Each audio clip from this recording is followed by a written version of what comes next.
Monsieur le commissaire. Bonjour, bon après-midi, good afternoon. Notre prochain témoin est Monsieur Charland, Monsieur Steeve Charland. Our next witness is Mr. Steeve Charland.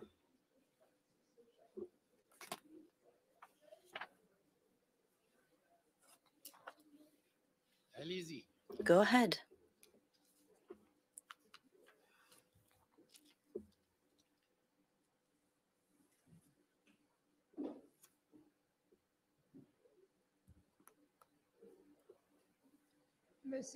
Mr. Charland, do you want to do a solemn affirmation or swear on the oath? Second, you have a choice. It's either one. Solemn affirmation. Okay.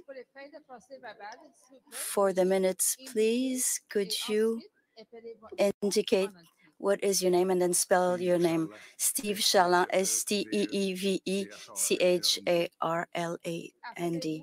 Do you solemnly affirm that the testimony that you will make before the commission will be the truth, all the truth, and nothing but the truth? I affirm. Thank you. Mr. Commissioner, before I start with my questions, my colleague Nicolas Saint-Pierre, Mr. Charland's counsel, would like to object. Yes? No microphone, unfortunately. The interpreter cannot hear this statement. There we go.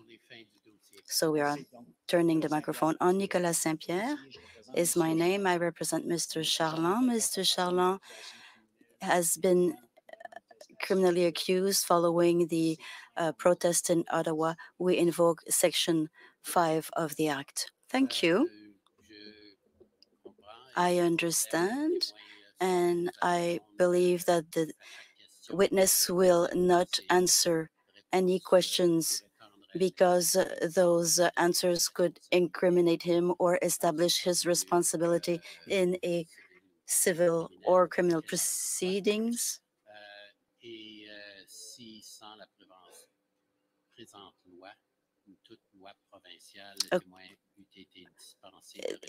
The witness would not have been obliged to respond to the questions. Given the provincial act or any other act, he is obliged to answer. He is under submission. His responses cannot be admissible in evidence against him under an instruction or penal criminal proceedings against him, except if there's a accusation of perjury when he makes this testimony or contradictory testimony.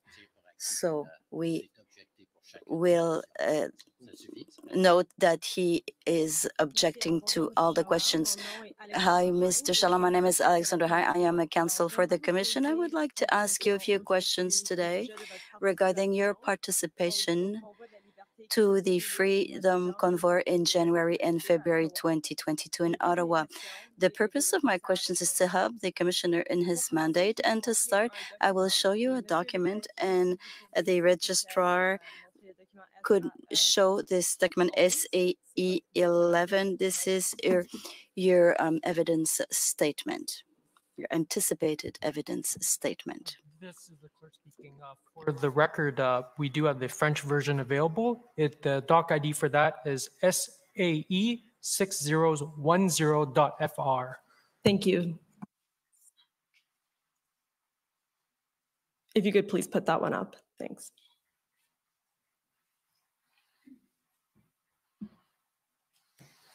Alors, Mr. Charland, is this the anticipated evidence statement that you were sent? Yes. Did you have the opportunity to review it? Answer, yes. Question, do you agree with the content, or would you like to make some corrections? Answer, the corrections were already made.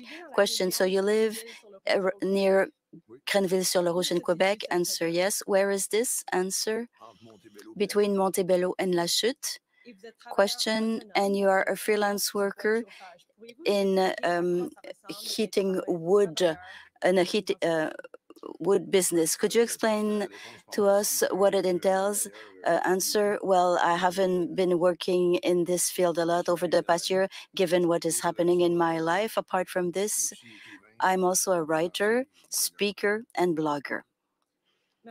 Thank you. Question, could you explain who are the Farfadas? Answer, it is a group of men and women who approached me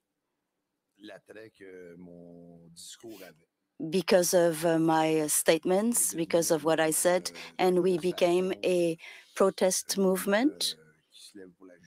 We want to speak up for justice and take care of those who have been forgotten. Question, who were those? Answer, those who were forgotten by the system, especially during the crisis, those who cannot eat. We did some grocery, we fed some homeless people, we bought clothes, and over the past years, we've been doing a lot for the people who could not take care of themselves. Question, when did that movement start? Answer, somewhere around 2020, during 2020, the first event was during the Saint-Jean-Baptiste avant tout le monde. That was June 19th or 20th, 2020. We did Saint-Jean-Baptiste event, and given the number of tickets sold, all the profits were given to a center helping the homeless people between 18 and 30 years of age to help them find a job. And after we continued with our funding campaign, we sold items with our logos on them, and we did funding campaigns to continue to take care of those who needed it. Question, how many people are part of the Farfadas? Answer, at one time it was 400 people on our Facebook page, but it's hard to say because it's a movement and not a group. In Gatineau, we realized that the movement was bigger than we thought because we got the support of thousands of Canadians who helped us indirectly without being directly linked to the actions with us. So 400 members on a Facebook page, but thousands of supporters. Question, it is a pan-Canadian movement, not just a Québécois movement. Answer, at one time, there were even members in Florida and in Texas. Question, most of the members come from Quebec? Answer, yes, most of them. Question, the Farfadas do social and political actions. What does that mean for you? And what are the social and political causes you support, you and Farfadas?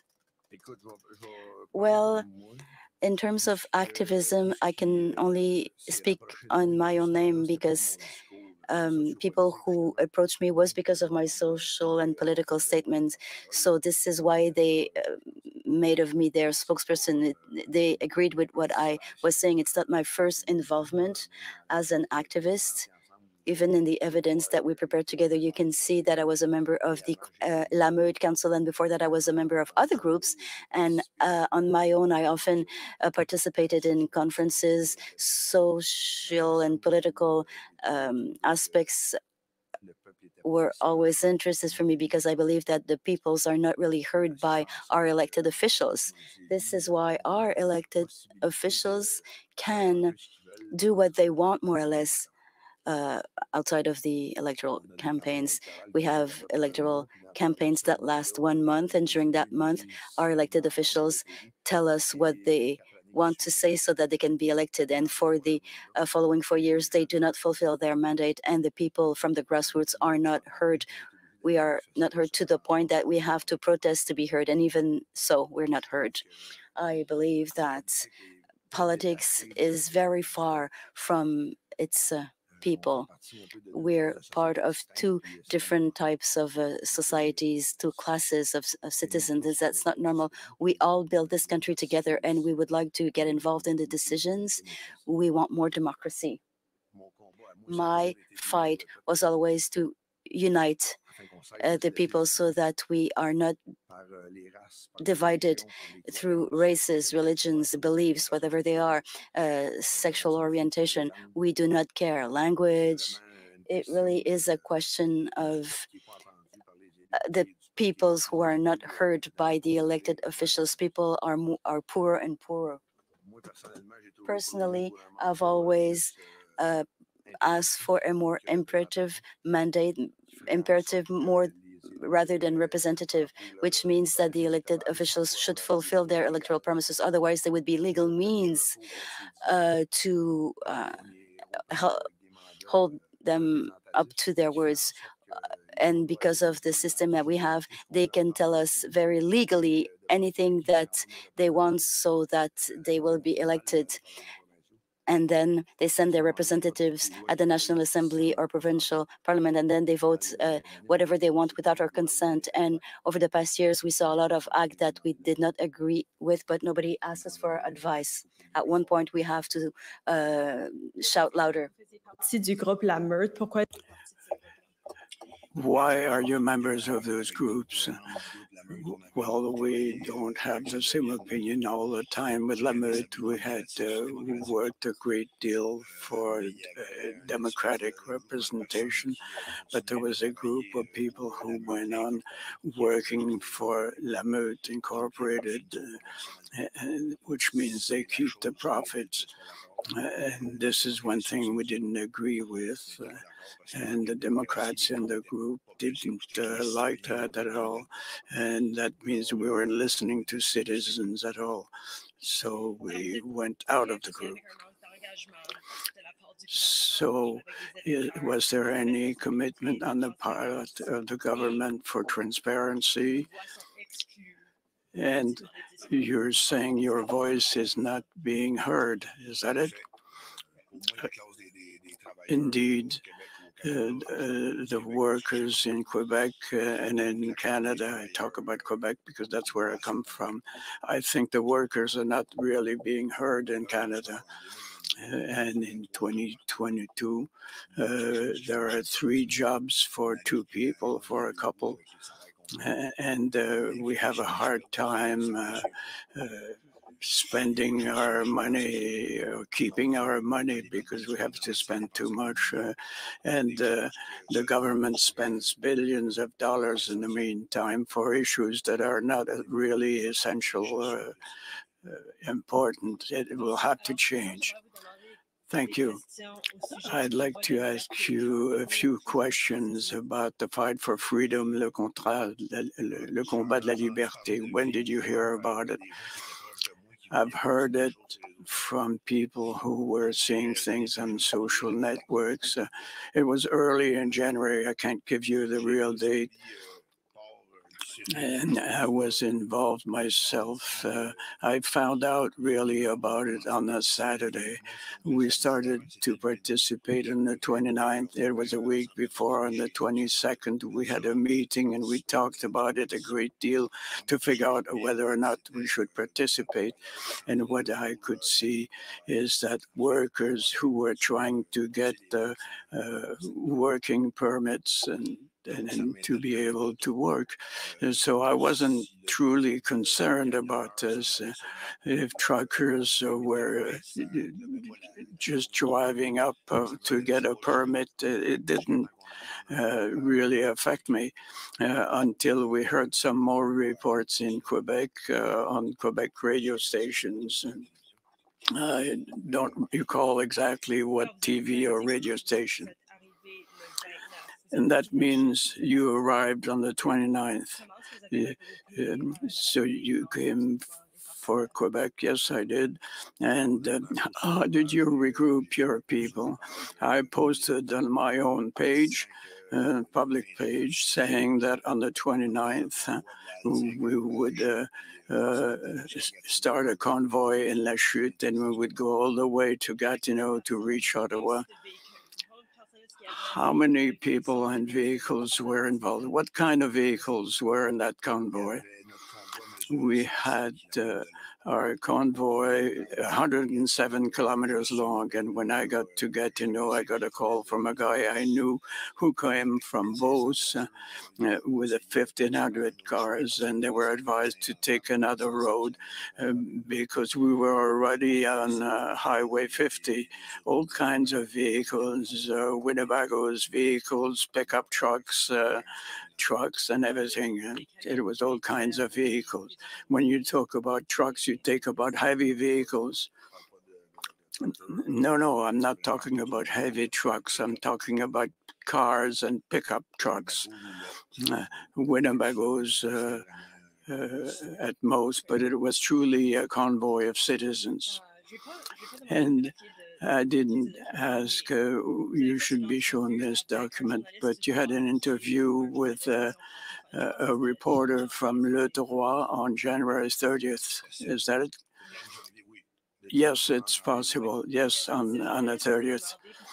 And he asks you why you decide to join the convoy in Ottawa rather than going to the Provincial Assembly of Quebec. And you said you took advantage of bad weather and government are not truly would you please slow down so that we get the translation right? How can they get this power?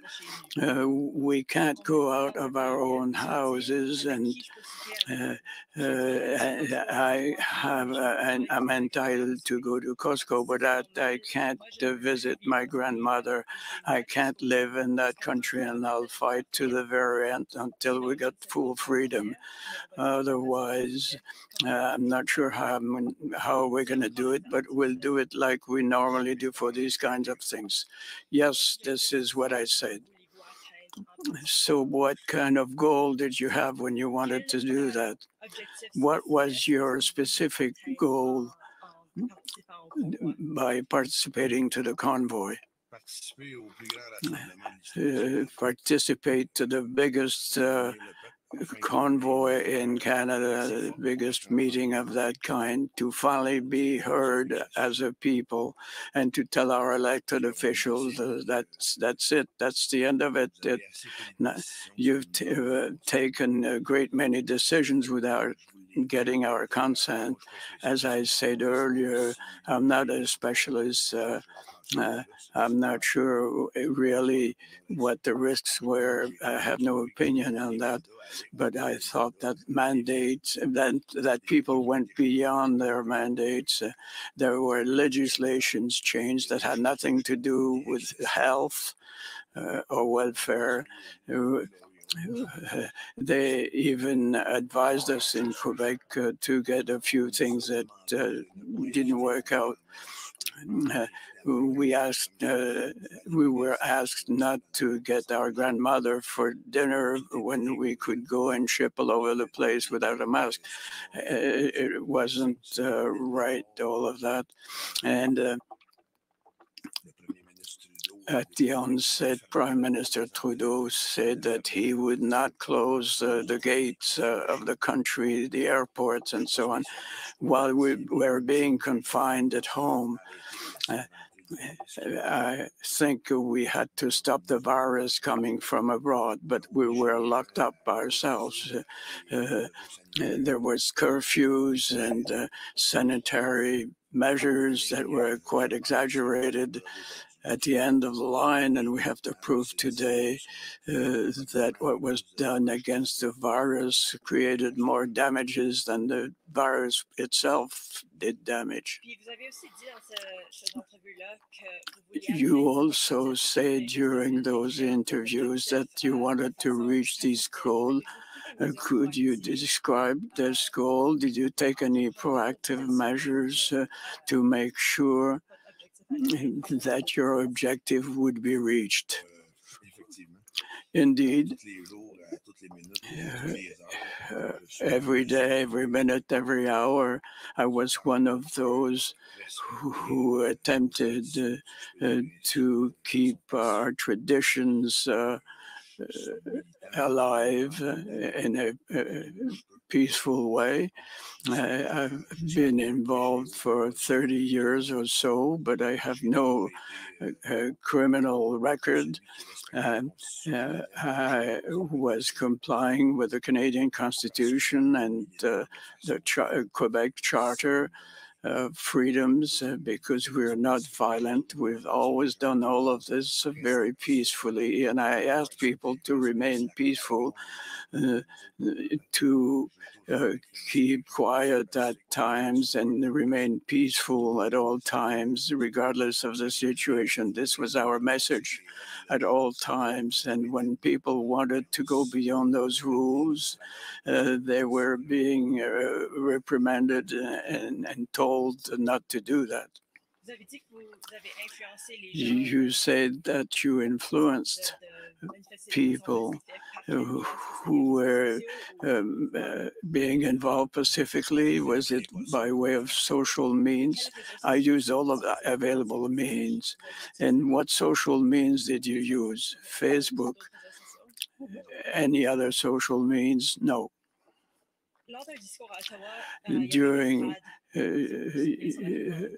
what happened in Ottawa, there was a convoy on Wellington, and you stated one day that you would only leave when you would have recovered freedom or when you were dead. What did that mean exactly? It sounds pretty simple.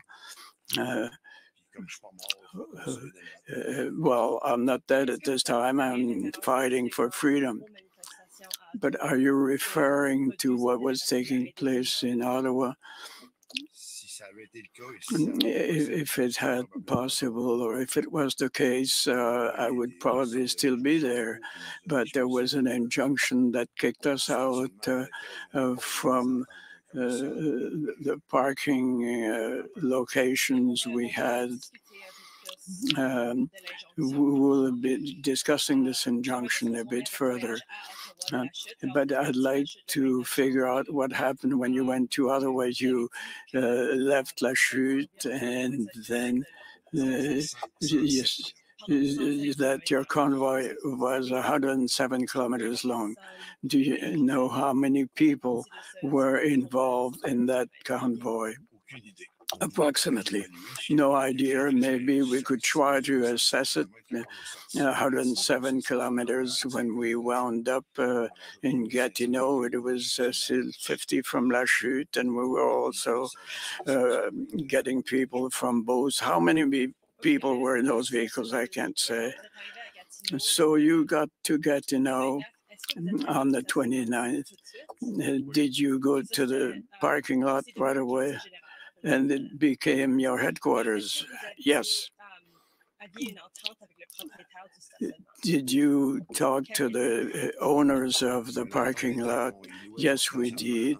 We said who would rent the whole location for $1,000 a day for an indefinite period of time.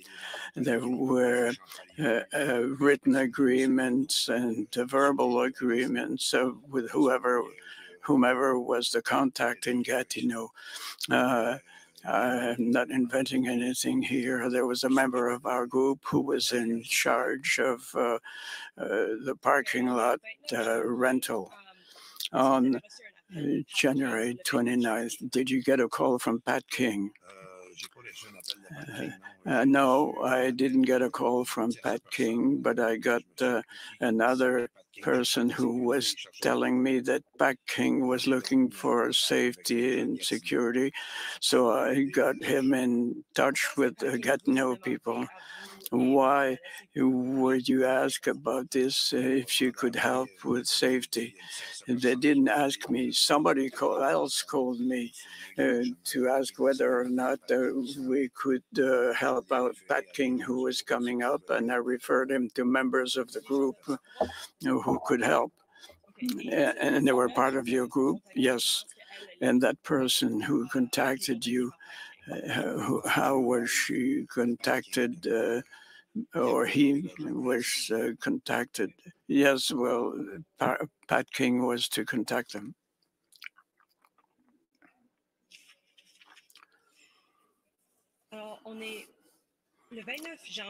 On January 29th, you attempted to go through the McCarthy Bridge to reach the trucks that were on Wellington Street.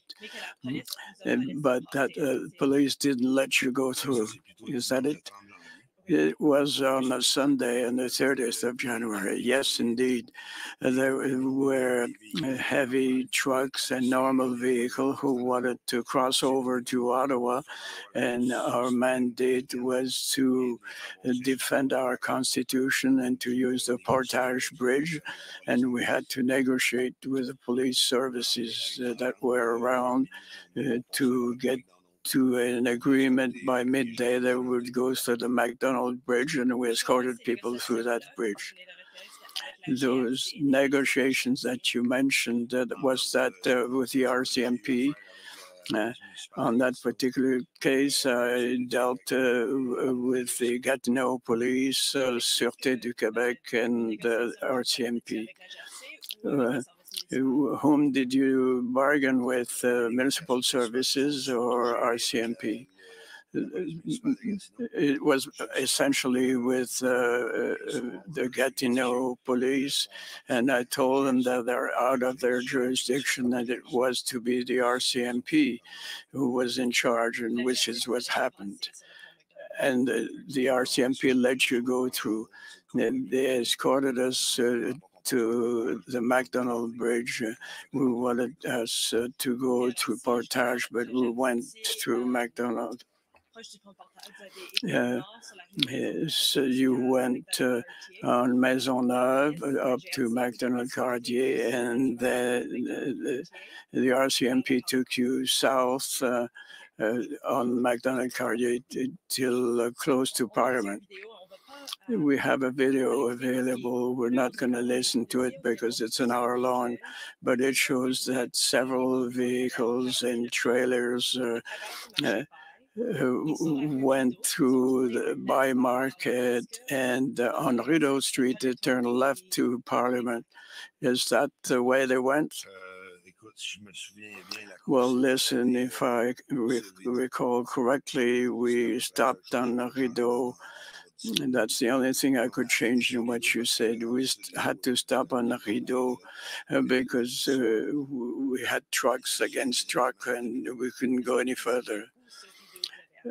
Do you recall where you stopped on Rideau? Well, I don't live in Ottawa, so I don't recall exactly.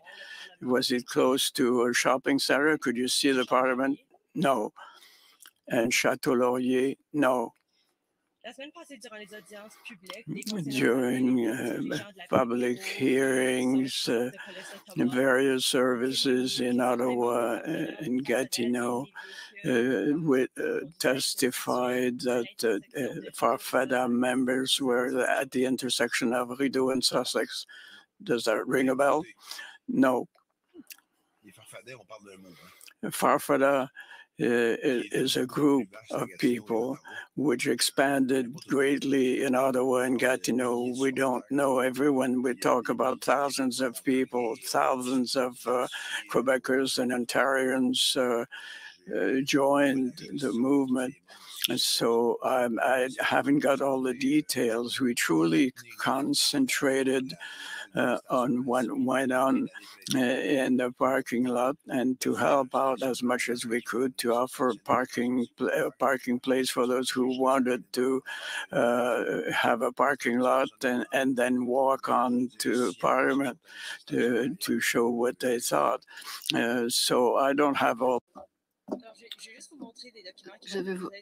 I will show you some. Alors, Monsieur le greffier, est-ce qu'on pourrait, s'il vous plaît, montrer OPP 823?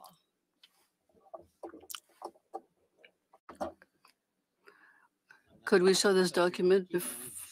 I forgot, I didn't get the ZB, the ZIBI. This is the ZB parking. This belongs to ZB, which was managed by Dubé. The owner is ZB, the renter is ZB, is the one who manages the, and where is that the parking lot? At the corner of Portage and Maisonneuve, I believe.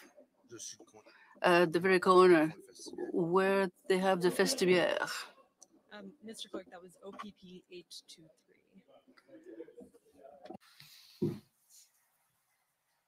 If we can go to page 2. Oh, sorry. Scroll up. Alors ici, Ça dit que la SPO a averti un certain nombre des farfaders qui bloquaient l'intersection importante dans le coin de barrage et qui n'étaient pas coopératifs avec les policiers. Là, we're talking about Rideau and Sussex. Does that refresh your memory? No, I couldn't say. We didn't occupy Rideau and Sussex. I will show you another document, Mr. Clerk, OPS 5886. 5886.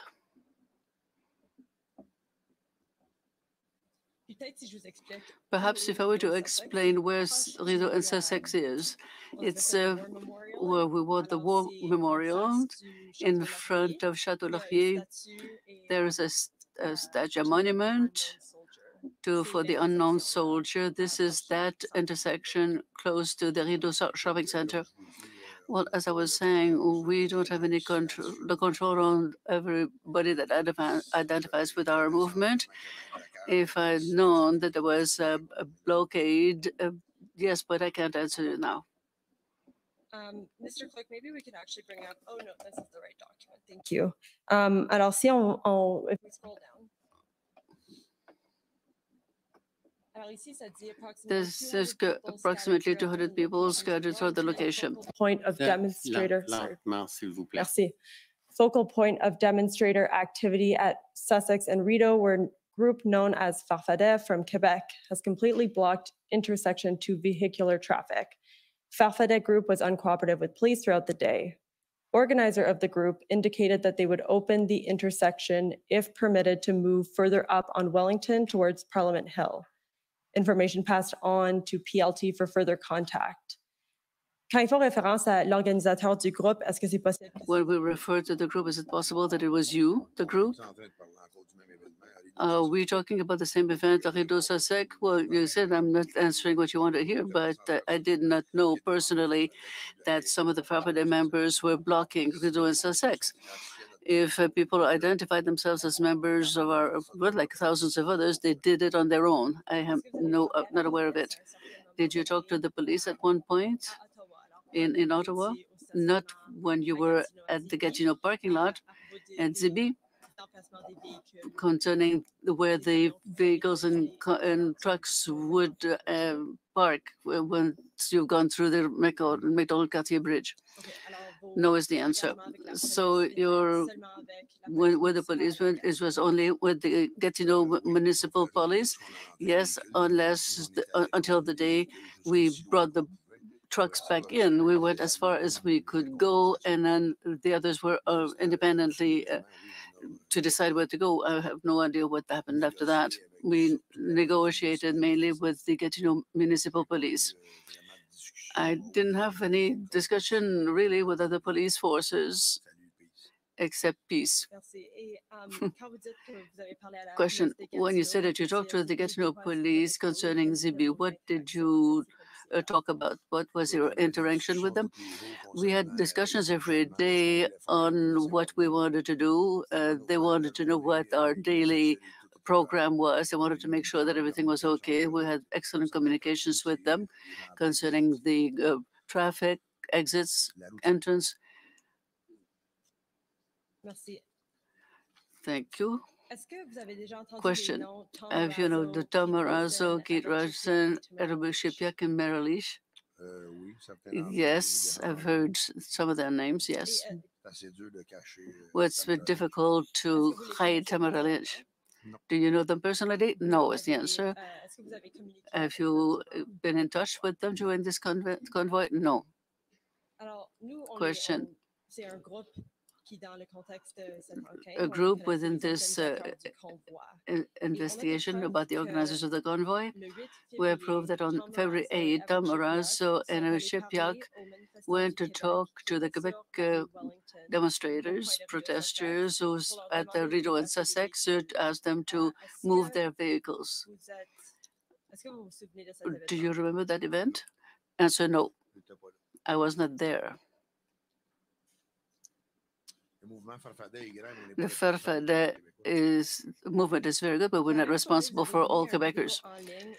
On the same day, you put the video online. This is February 8, and you said, could you be nice enough to help those 42 truckers parked in front of the Parliament? If they leave, we're in danger. What event are you talking about here? The 42 truckers from Quebec asked for help. They had problems accessing financing from the Western truckers. So they asked us if we could do something, since there was a lot of enthusiasm about our movement, so we did help them. So that video had nothing to do with the Tom Marazzo and Shipiak. Answer, no. Those 42 truckers, where did they come from? From Quebec is the answer. You know from which region? No. How did you get in touch with them? Someone asked me to go and meet with them. One of the truckers was the head of the group, and quite a few others. There was a group, so 5 or 6 truckers at the same time. So I talked to the leader of each group and asking them what we could do to help them. Financing-wise. Finance, yes, finance, gas, food.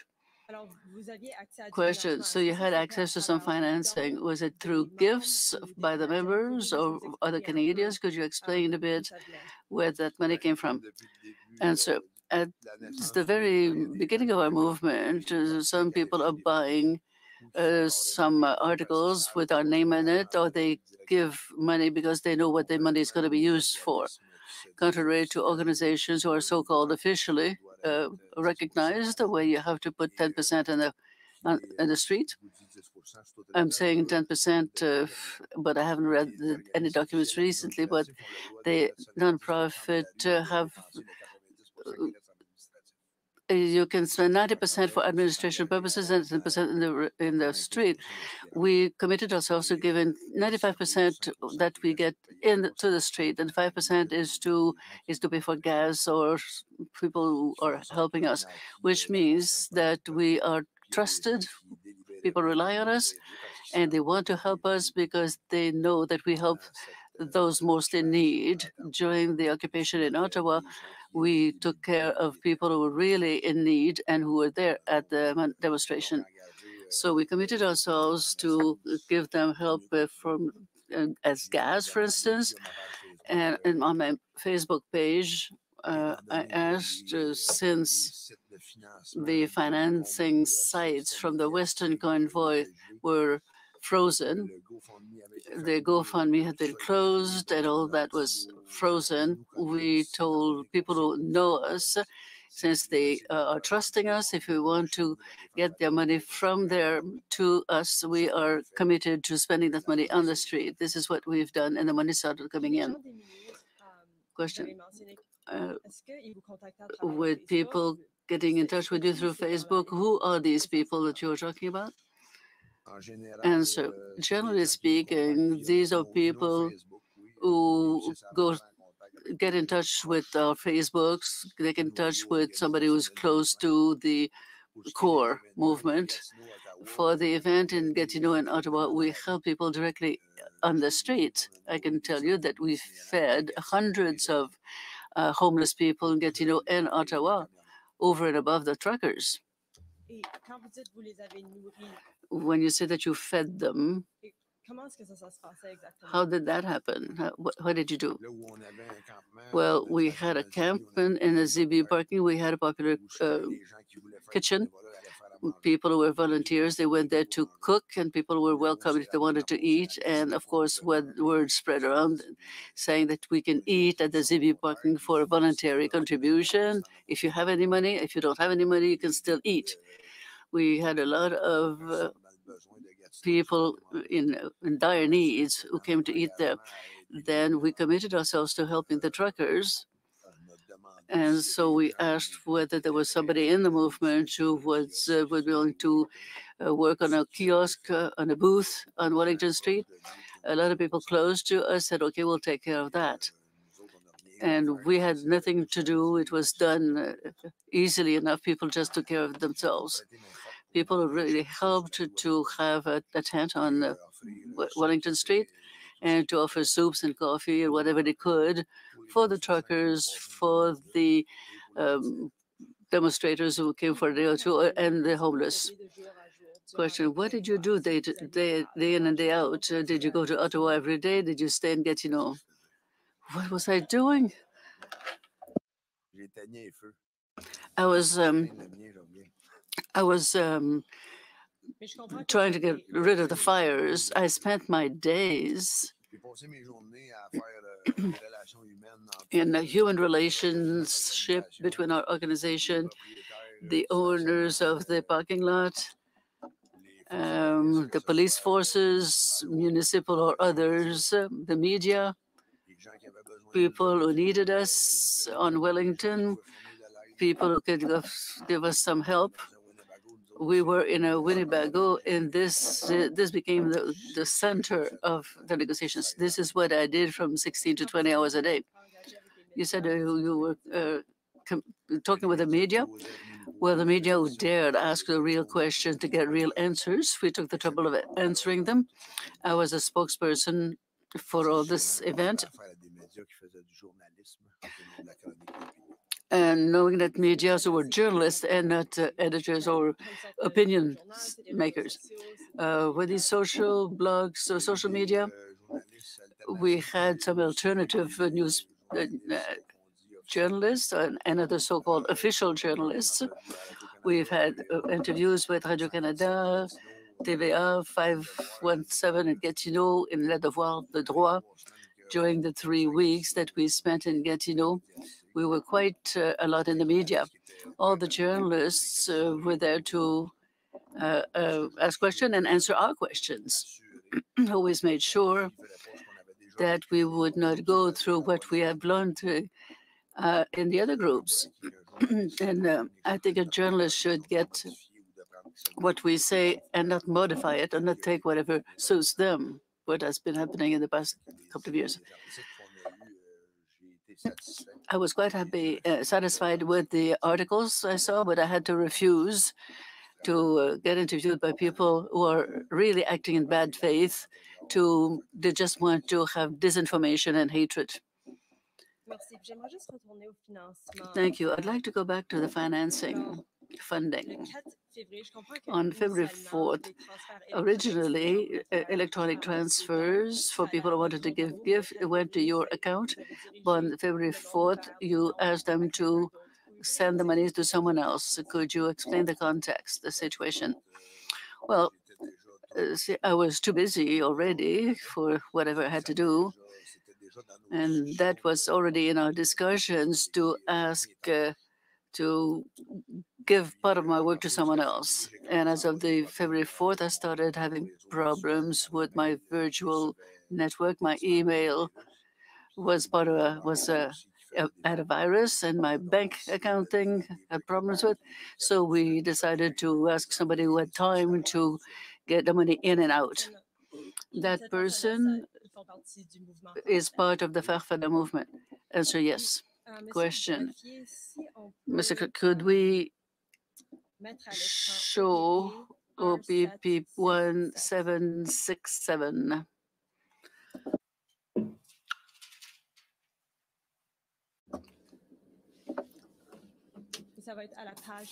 On page 33.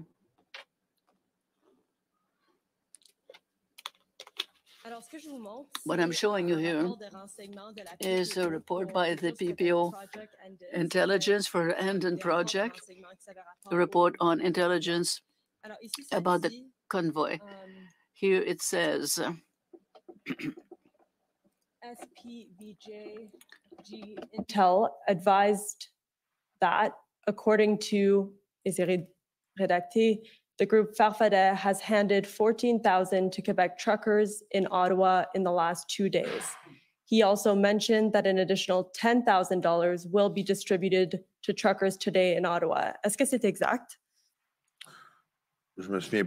Is that true? I don't remember the exact dates, but the exact amounts, yes. This is money you received through electronic transfer or cash gift. Both is the answer.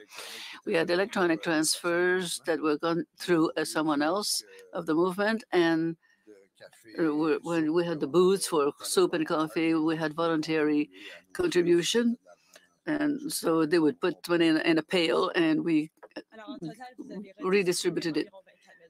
In total, you distributed more or less $24,000. More than that is the answer. Can you tell us? Not exactly. We're now closing our account books on 31st of October. This is the end of our year for the Farfadet, but I couldn't tell you exactly. Question: that money was redistributed to the people who needed it, people who had some needs. Yes, is the answer. During the 3 weeks we were there, we concentrated our efforts on what was happening in Gatineau and Ottawa.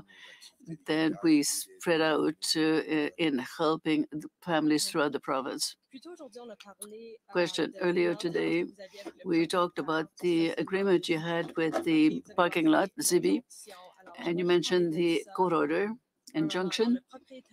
The owner of Zibi parking lot would accept your payment $1,000 a day. Sorry, yes. At one point, that owner stopped receiving your payment and asked for an injunction at the Superior Court in Quebec. Could you explain that? Well, there were quite a few steps in that negotiations. We didn't go from stopping the payment to injunction directly. We realized that he was not accepting the payment. Days went by, and we had other things to deal with, so we didn't deal with that. We tried to make a payment every day, and then the municipality complained. The firemen came for 2 inspections. We have retired firemen in our organization that were the link between our organization and the municipality to follow the municipal recommendations, which is what we did. There was a lot of pressure, more and more pressure, to get rid of us legally, but it didn't work because we were trying to pay according to our original agreement. We did exactly we was asked to do concerning the public safety, fire, and so on. That was respected. And then one day we received this injunction to get us to leave. Question: the complaint by the city of Gatineau? Yes. What were the firemen say when they were talking about the security reasons, safety reasons? Well, they came for an inspection and they recommended to put the fuel somewhere, to put extinctor here and there when the strategic, and they inspected the wood stoves, and they made recommendations which we followed, respected. Very logical question. So you followed this, and despite that, there was an injunction. The court, I think it was the 15th of February when the court looked at this injunction. So you moved to Notre Dame du Saint-Rosaire parish. Is that not? No, that's not. I went to court through internet. No, but the group that was at the Zibi parking lot, where did they move after the injunction when we left? Well, I couldn't say that it was in Saint-Rosaire. I'm not from that area, but we went to a parking lot in the church that was offered to us by the person responsible for this church until the next day, because he was asked to tell us to move on, which we did. Question: so you were in contact with someone from the parish, and over the past 3 weeks they were collecting food to distribute to the people of Gatineau? Well, I don't want to cause any trouble to this person. Since we're supposed to be in camera, maybe I could talk about this. This person couldn't fulfill its mandate in society because of the COVID measures. So this person could not welcome the Gatineau homeless and feed them because of COVID measures, because of the fact that most of the homeless were not vaccinated, did not have their vaccine passport, couldn't go to the church and get hot meals. So he had excess food, and he said, instead of seeing it going to waste, I will send you the food and send you the homeless. And that's what we did. We fed them. So you remained in that parking lot one evening, and did you leave on February 18th? I think that's the right date. Can someone tell me what was the date, the Sunday when Parliament was dismantled? I'm not sure, but we have a document that states that she left on February 18th. Okay, I will trust you. That's probably right. So, question, that was a few days after the invocation of the emergency law by the government. That was February 14th. And the measures put in place under this act, did it have any effect on you personally? Answer, no. Question, was your bank account frozen? Answer, yes. Yes, it was, first of all, restricted. When you asked me if there were any impact, I said no, because I don't remember going to Ottawa after this act was put in place. We took care of our settlement and we just observed what was going on. So physically speaking, it didn't have any impact on me. But yes, I started having problems with my bank network.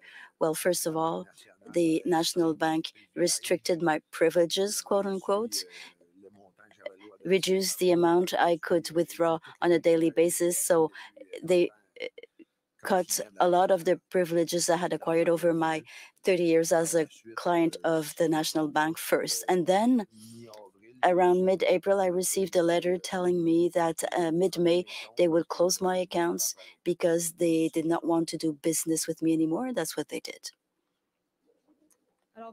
Question, so your account, there were restrictions on your account, and that lasted until mid-April or mid-May? Answer, until they closed my account. Question, what impact did this have on your capacity to use your money? Answer, well, you know what it is. To live in 2022 without a bank account, it is almost impossible. It was very hard, and even today, if I try to open an account in another bank, I will have the same restrictions as a beginner, whereas I've been a client of the same bank for 30 years with those privileges. Today, I lost those privileges. I have to go elsewhere. Question, so when your account was closed by the National Bank mid-April or mid-May, the only reason they gave you was because of your involvement in the Freedom Convoy? Answer, no, they gave no reason. Same as my friends, they just said that our business relationships were terminated. We tried to ask questions and they did not want to answer. But that's the case with some people I know who participated to the same events. So 2 plus 2 is 4. Question, their bank accounts were closed permanently? Answer, yes. Question, was it mid-April or mid-May as well, or was it in February? Answer, all the same dates. Okay. Question, so you went back home on the 18th and then you went back to Van Cleek Hill and you were arrested by the police. Is that right? Answer, the week following, yes. Question, what were the counts? Mischief and counseling to commit mischief. Question, earlier you said that it was the first time that you were arrested by the police. Answer, yes. Question, what impact did it have on your life? Answer, 23 days in prison, 10 days in isolation. It took me a month to get over it. I'm not a criminal. I'm not used to the justice system. Never did anything to appear before the justice. Now people know me. I'm recognized everywhere. With the hatred in the media, I don't only have friends. They are people who judge us based on the opinion spread by the media. I'm not always in security. I never move around alone. So that's what happened. Question, you said you spent 23 days in jail. Yes, answer. And if I was released, it's because I had to abide by some very strict conditions. I cannot express myself on the social media. I cannot be seen in the presence of some people on Wellington Street. It's the same. And there are more conditions. So that's part of the fundamental rights to be able to express oneself in Canada, as far as I'm concerned, but I lost this right. Question, do you have anything else to add about the impact of the Emergency Act on you before I move on to my next questions? Answer, yes. When you started with the examination, you asked me if I had been the witness of violence. And yes, I witnessed violence by a group called Antifa that vandalized vehicles during the night to damage or to harm the manifestation. And I was the witness of violence by the police.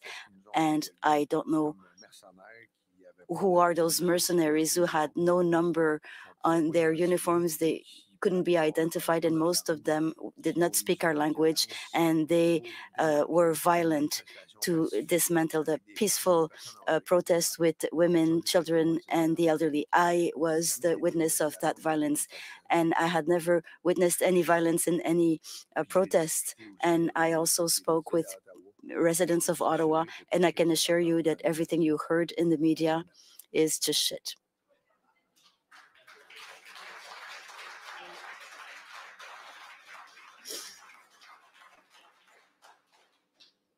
I'm going to have to empty the room if there's no outbursts like that. S'il vous plaît, le respect, oui, vous avez... Please, yes, I understand this is emotional.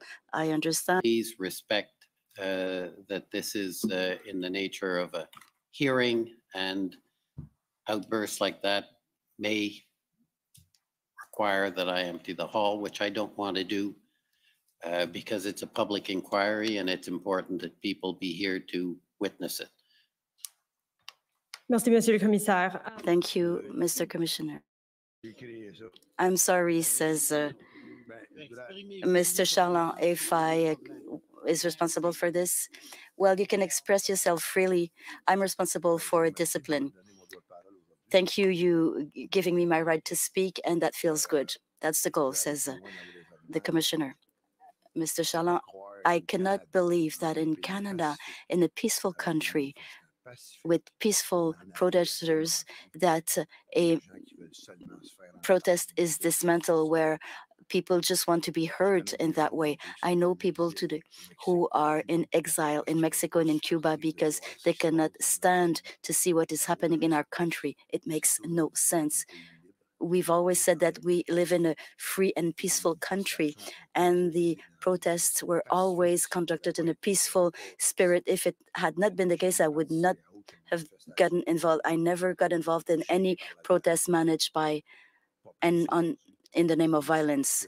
Not before, not today. And what the police force did is really disgusting. People were harmed, wounded.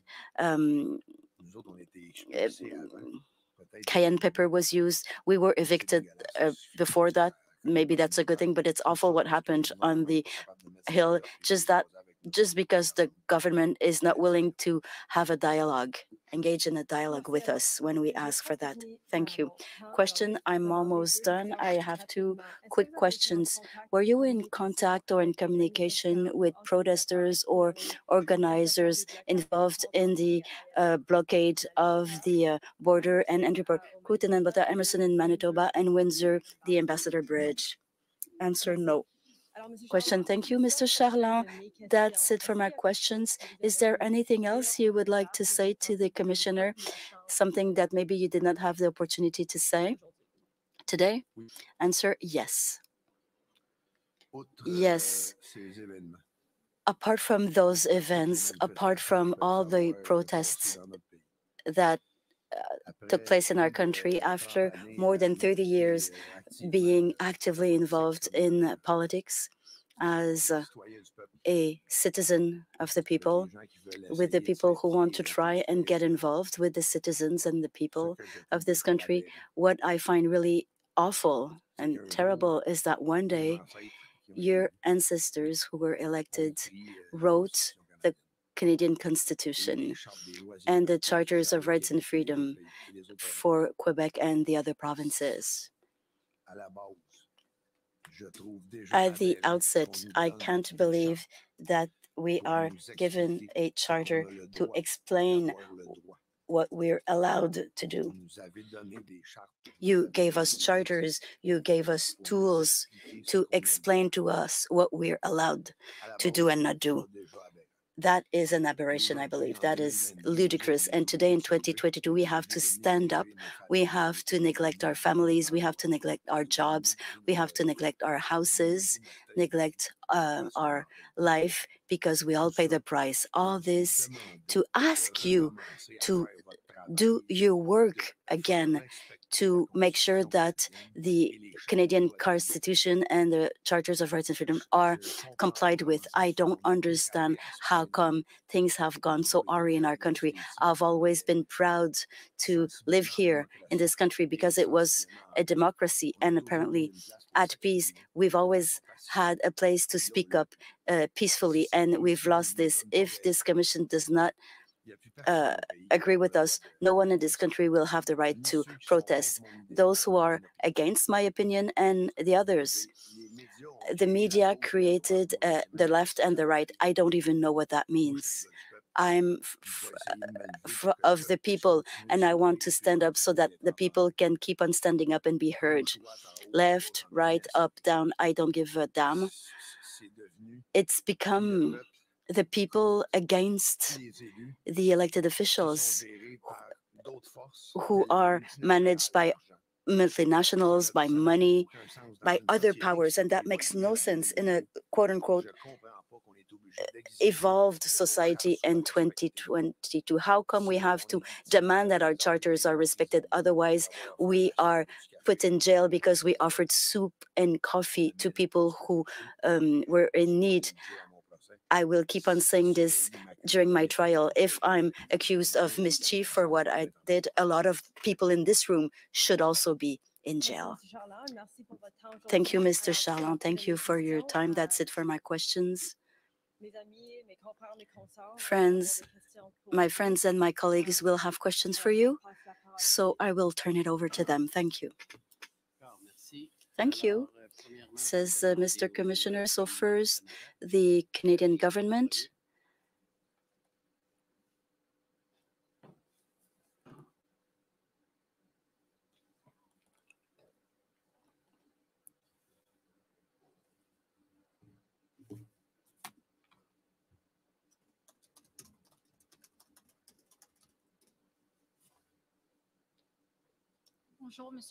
Good afternoon, Mr. Charland. Caroline Laverdière here. I'm part of the team of councils representing the Government of Canada before this commission. And sir, do you represent the government or the Liberals? I represent the Government of Canada, Mr. Charland.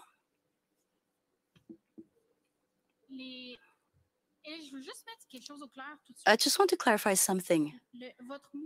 Your movement, you call it Farfada with 2 A's at the end, but you pronounce it Farfadet. Answer, depends on who pronounces it. I've always said I'm a Farfadet. Answer, okay, I will follow your example, so I will say Farfadet. So the Farfadet, one of the distinctive signs, and you mentioned that you sold a lot of items with the Farfadet logo. One of the signs is the black leather jacket, sleeveless jacket that we wear over other pieces of clothing, and there are some badges or crests. Right? Answer, yes. Yes, you have to speak up. Question, there is a transcription at the end of all the proceedings. Answer, well, I'm used to shutting my mouth now, so I'm sorry. Question, okay, the badges. Let's talk about the badges. Correct me if I'm wrong, but typically there is a blue fleur de lis on the chest on the right side, right? There is the signature badge. In the back, there's a big badge, a half moon shape, and it says Farfada. Well, Farfadet, but with AA, right? Answer, yes. Question, below the Farfada badge, Farfadet, Farfada, on the back of the black leather jacket, there is another badge in the shape of a finger, right? And inside of the finger, it's written FU. Answer, answer, we say fuck you. I'm not saying it to you, but question, you personally. Some people add other badges, their name, so on their jacket. And you had the word l'artiste on the chest, and on the side you had a badge saying chef guru. Answer yes. Question, as you say, so the movement sells different items to collect money. There are various iterations of those items, clothes. Answer, I'm sorry, do you have questions about the jackets? Because we only had discussions. Question, yes, that was the idea. So pieces of clothing, accessories with F logo embroidered on the items, T-shirts, anything else? Answer, well, there's been so many. Some people took care of the Farfa boutique for a while. Question, more specifically for the Ottawa convoy, did I understand that you had woodstruck shawls made that you wore around your neck, you personally, regularly? Did you have those made, like the one you're wearing today? The scarf, so it was black with a badge on it, or in front it was upside down maple leaf, right? Answer, yes. One side blue, one side red. Answer, for the fleur de lis and the maple leaf, yes. And question, within the maple leaf we could see an upside down symbol of a fleur de lis. Answer, yes. Question, there was also hats, tuques, you sold those. We see them often on the internet and social media. A couple cab, that is a sentence that you liked. You said that you tried not to watch cable. Answer, well, that's what I said. Some people liked it. Question, yes. So you sold a lot of tuques with the couple cab, cut the cable written on it, and tuques with F logo, also those were popular. Answer, yes. Question, we saw during the protests in Ottawa many times that you created your own flag inspired by the Patriot flag. Answer, yes. Question, with a horizontal line, green, white, and red, and you put on top a farfadet, a little leprechaun dressed in blue that says hi. Answer, well, it says salut. Question, yes, which is another of your signature phrases in the social media. Answer, well, you did your homework, I can see that. Well, I'm starting to know you. So the flags, you brought a few, right, in Ottawa with you, because we saw them often in your publications on the social media, you or other members of the movement, the Farfadet movement. Answer, yes. And we spoke about the social media. Up until it was forbidden, you were present mainly on Facebook. You posted a lot of videos, live videos, as we call them. Answer, yes.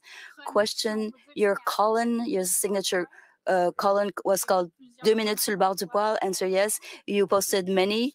Answer, until 2017, I've been posting those. Question, since 2017? Okay. Specifically during the convoy, but even before the convoy, you were involved in several protests to denounce the sanitary measures. Am I right? Am I mistaken? Answer, no. Denounce the sanitary measures? I'm trying to fight for freedom and truth. Question, you took part in protests associated with denouncing the sanitary measures in Quebec. Answer, yes. Farfadet is a group where members were recruited to ensure safety and security during some meetings. No, we don't recruit anybody. People come to us and they find what they can do for us. And you convene with me that in the past, at meetings, we have seen people who were wearing the vest or sweater with farfada to ensure safety. And there was a case in Quebec where people showed up against health measures, and several farfada members were there. You can tell me what you saw because I was there myself. Do you recognize this event? No, you haven't given me all the details. You're telling me what you read in the media. But the media reported that Farfada had some interaction there, and there were people wearing your name. What is it that you call interaction, first of all? I should understand that this is a contentious event for you. You're not in agreement with what was reported. No, because it didn't happen that way or at the National Assembly. But you mentioned that you had interaction with someone who called you at the beginning of the convoy, who was mentioning safety as a goal. Yes, I already answered that. Yourself on January 9th.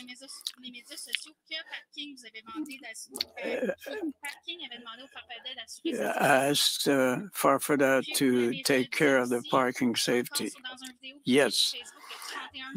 And then on Facebook on January 31st, you said that the parking lot was insecure, and if it is, we'll have to call Farfada.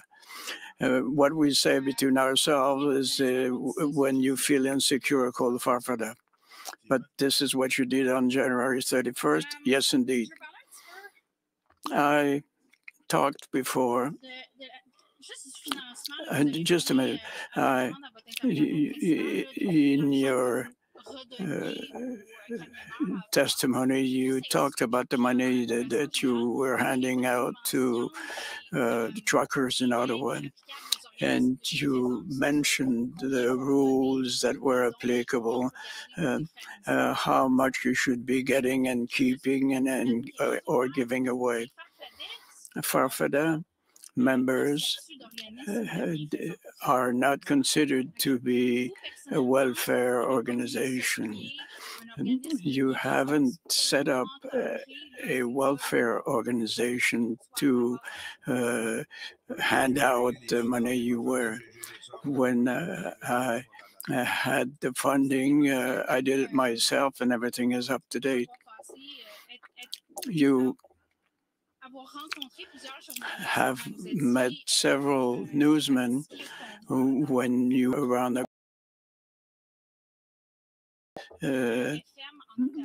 you gave a reply to 547 in Ottawa, in Gatineau, that came up in the morning. Do you recall that the newsman was asking you details? What will it take for you to take off? What is needed for you to hook up your trailer and leave Ottawa? Do you recall anything like this? Yes, it's a bit vague though. Well, we'll try to make it a bit clearer. We'll look at a recording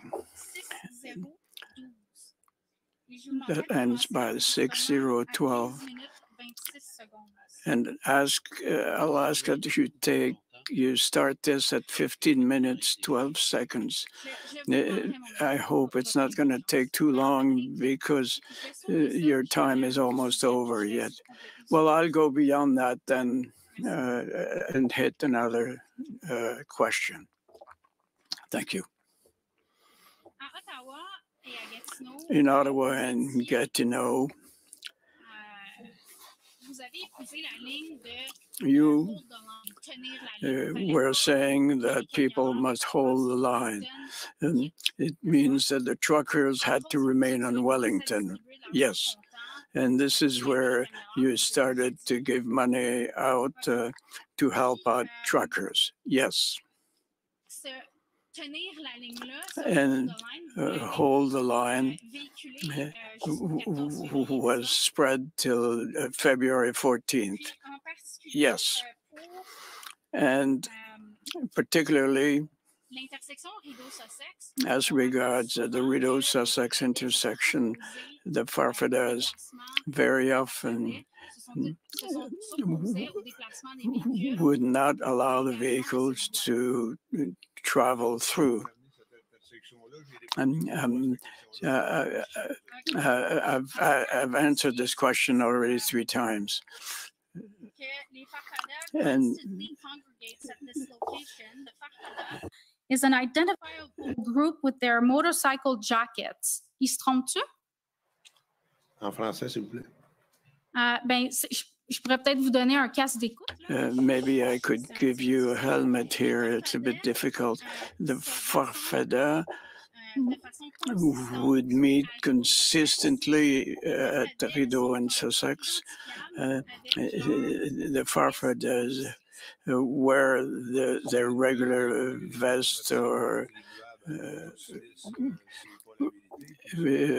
this is not necessarily the truth. I think it's not the case for everyone. But indeed, you had a leather vest with Farfada that could be easily identified. Easy to identify and motorcycle are 2 different things. But I still don't understand why you are bringing this to talk about motorcycles. We have motorcycles, but most Farfadas don't have any. And this was just to explain. When the police says, the focal point of demonstrator activity at Sussex and Rideau, a group known as Farfada from Quebec, has completely blocked intersection to vehicular traffic. Farfada was uncooperative with police throughout the day. La police se trompe encore? La seule chose que j'ai entendue dans l'extrait. Are they still wrong? The only thing I understood was Sussex and Rideau. We've talked about it already 6 times. I'm sorry about that. I took it for granted that you could understand things in English because many extracts were presented in English. The idea for Rideau in Sussex, he already answered about it about 15 times already. So I don't think it's a pretty good use for the additional time to repeat the questions, hoping to get a different answers. Thank you very much. Last series of questions, it's going to be very short, Mr. Commissioner. I want to confirm a few points here. Mr. Marazzo, you don't know him, and you don't know anything about the understanding he had with the city for trucks on Rideau Sussex. But on February 14th, you're not aware either of the hearing of what Chris Barber did in order to move the trucks around the 14th. No, I'm not aware of this. What I do understand is that on February 14th on Facebook, you published a text and it says that there was no understanding between the Ottawa truckers and the government. There was no G. I wasn't aware of the agreement anyway, if any. But on February 14th, you published on your Facebook page saying there is no understanding between the truckers and the government. That's what I had been told, indeed.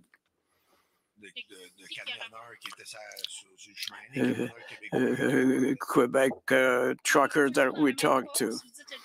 And you say the Farfadet issue is not solved at this time. It means we need the assistance from our members.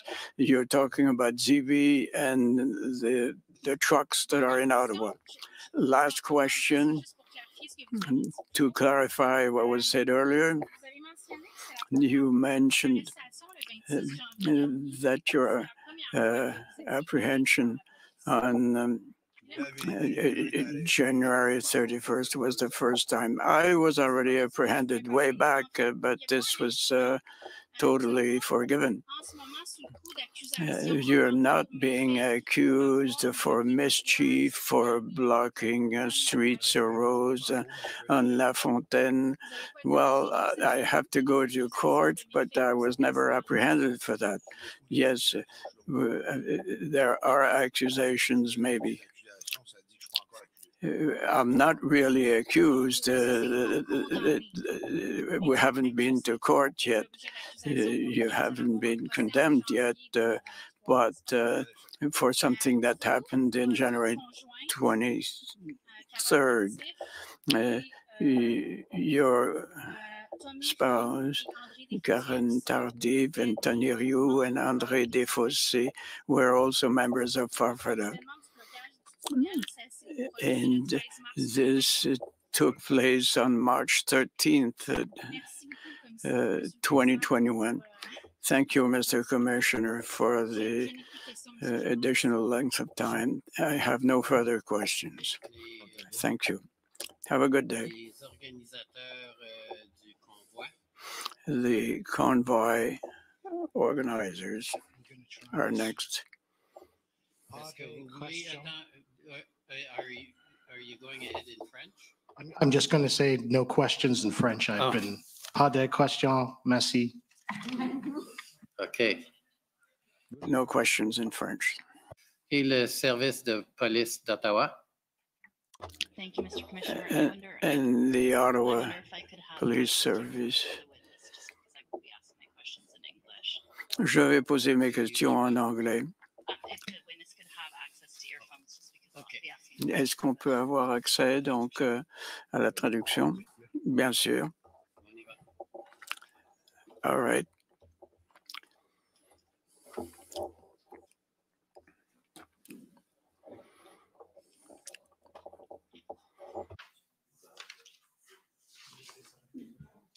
Can you hear me?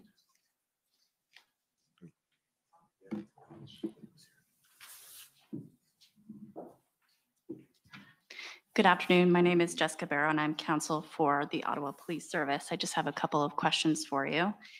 I believe you went over this a couple of times, but just to be clear, you were not at the intersection of Rideau and Sussex at any time during the course of the events. Is that fair? Tout ce que j'ai entendu, c'est Rideau, Sussex, là, fait que, ouais, non. No. Ce que je comprends de l'anglais. The only thing I heard was Rideau, Sussex, that's all. Are you getting the translation? Là, il y en a trois qui me parlent en même temps. I hear three different voices together. It makes it more interesting.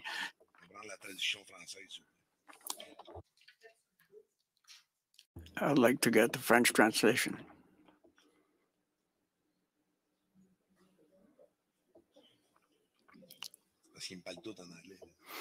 Because they all talk English.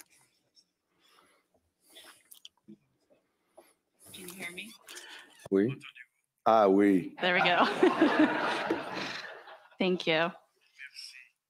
So I think I have the answer to this question now multiple times, but just to be clear, since you didn't perhaps understand my full question the previous time, you yourself were never at the intersection of Rideau and Sussex throughout the events of the convoy, is that correct? Oui. J'ai jamais dit que j'avais pas été. I was there, of course, because we visited Ottawa on several occasions. So I must have walked through there at one time. I don't recall anything about it, but I must have walked through the street right there. And You weren't stationed there for any length of time, I think was your evidence, correct? No. And so no, I didn't. You wouldn't have any firsthand knowledge of the behavior of the protesters that were at that intersection? No. No. And you had testified that Farfada didn't necessarily have control over who may have identified themselves as members of Farfada. Is that correct?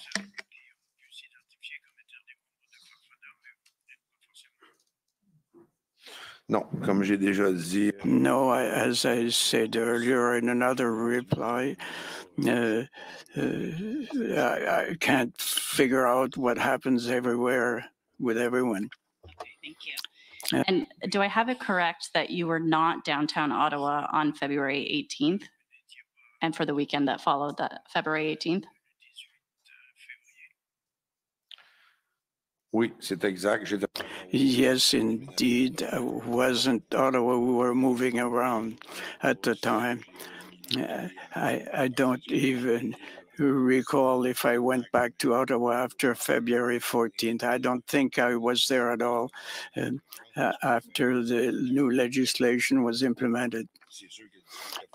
On the 18th, I wasn't there, that's for sure. Okay, so you have no firsthand knowledge then as to the arrests that occurred on February 18th to 20th in downtown Ottawa? No, j'étais pas là. No, I wasn't there. And so more specifically, you don't have any firsthand knowledge of the behavior of police officers in the course of those arrests?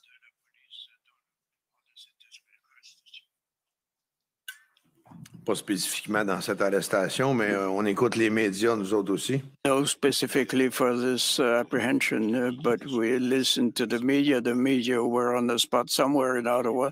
I don't know for sure, but they talked about it.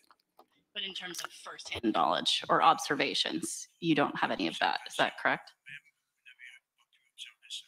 No. No, I didn't. And you referenced violence on the part of the police. If I were to tell you that no disciplinary and or criminal charges were filed in relation to members of the Ottawa Police Service, would you have any information to the contrary?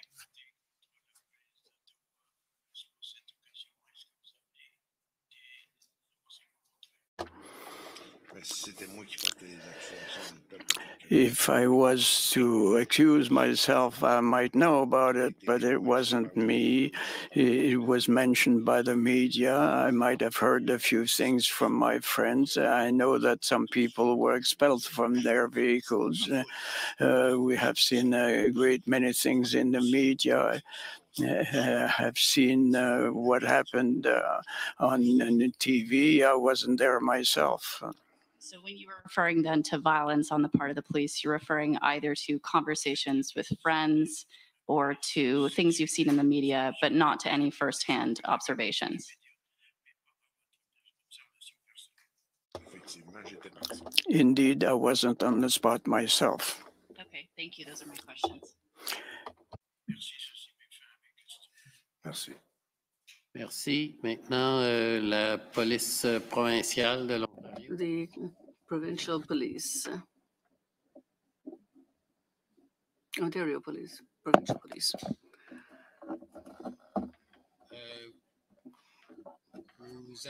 On vous entend pas. We can't hear you. We seem to have a problem with audio. We can't hear you.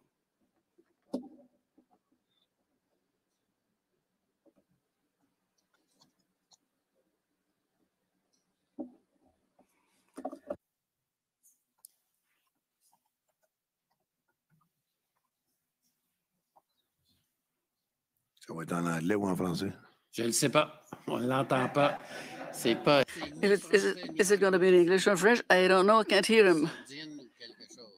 It's on mute.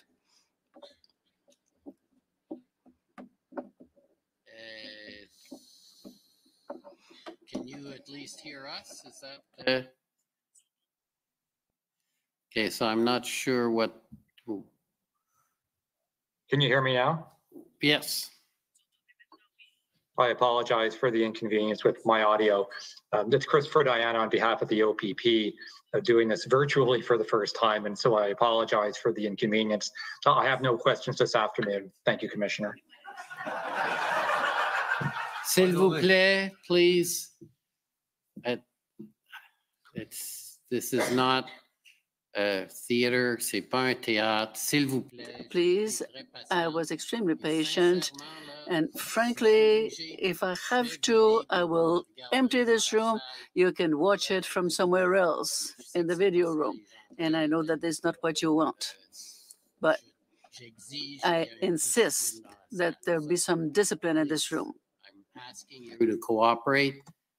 If it happens, I'm going to have to ask everyone to leave, and you will still watch it from the room by video. And I know that's not what's wanted, but that's what I'm going to do. This is a serious matter. It's the equivalent of a court. And I think everyone wants a certain amount of respect for the process. Alors, le prochain, c'est... Next time, the lawyer counsel for Mr. Slowly.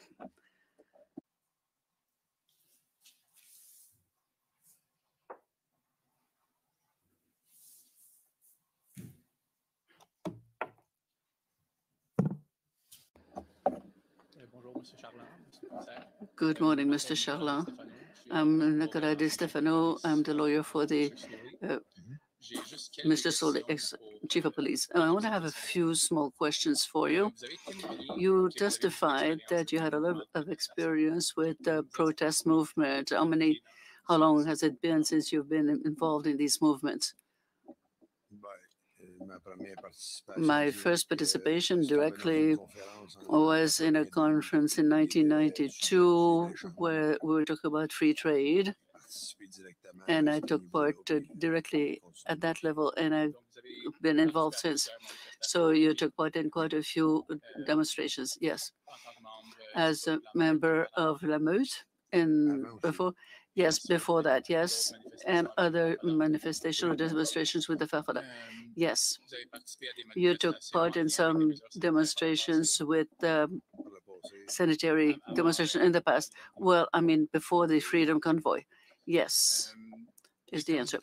Question, when you got to Gatineau on January 29th, is it true to say that you noticed that there was an atmosphere or a different type of support than with the previous demonstrations you took part in? No.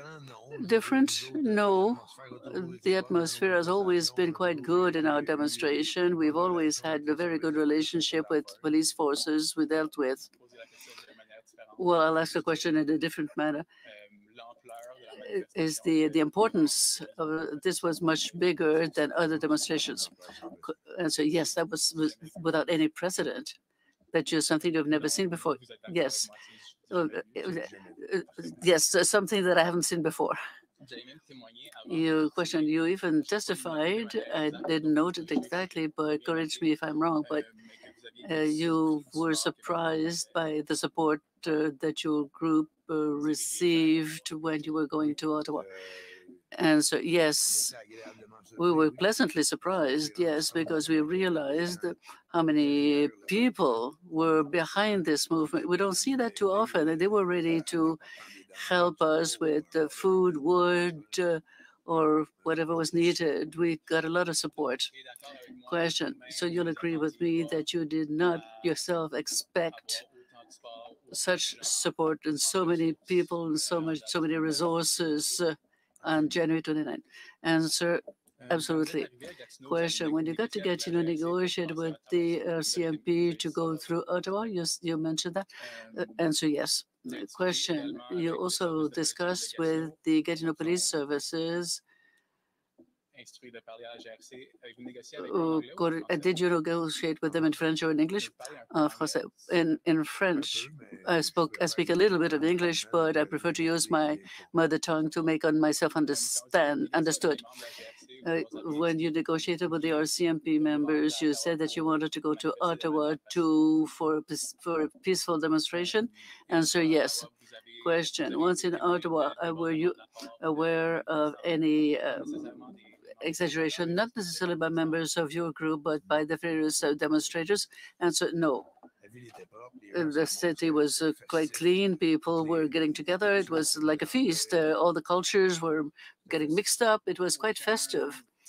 Question, no lack of respect towards the Ottawa people? Answer, no. No intimidation? Answer, no. Could we see PBMSC CAN 6200089?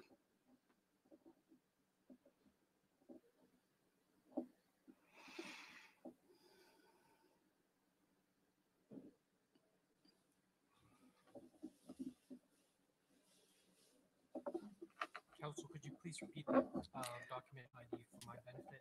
PBNSC CAN 6089.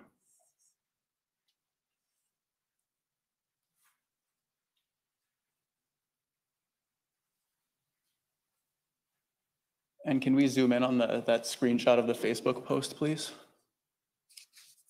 Donc ça, c'est This is a document that was produced by the RCMP concerning the police forces. We see an excerpt on a Facebook document. Just so that I can see the text above. Can we blow it up so we can see it? Unfortunately, the name of the person was deleted or it was in black, went blackened.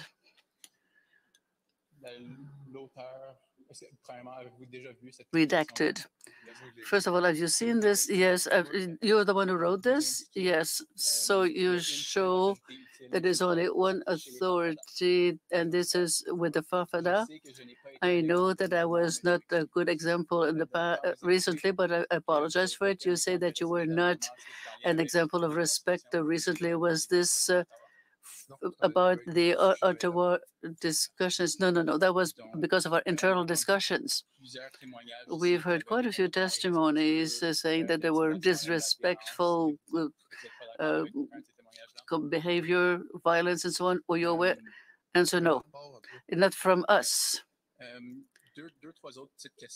Question, a couple of other small questions. You testified, I don't have the exact quote, but that you did not have the control over all the Farfada because it was a movement other than a control group. Answer, we tried to deal with the Farfada that were there, but we cannot control, or we cannot be around all the members of the Farfada when they were getting out. Question, you agree with me then that the Farfada are not speaking in one voice? That they don't speak in one voice? Yes, indeed.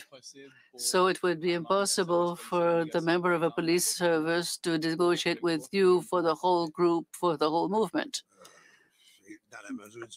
In as much as possible, I do try. But it would not be possible for you to come up to an agreement with the police in the name of all the members of the Farfada to leave Ottawa. Yes, we've done it. Each member of the Farfada followed your directives? No, I don't think so. We left the parking lot we were supposed to, and everybody went home. And I know that there were still some people who say that they're Farfada, and they were still in Ottawa. All right, thank you very much. Thank you. Next, the residents of Ottawa. Thank you, Commissioner.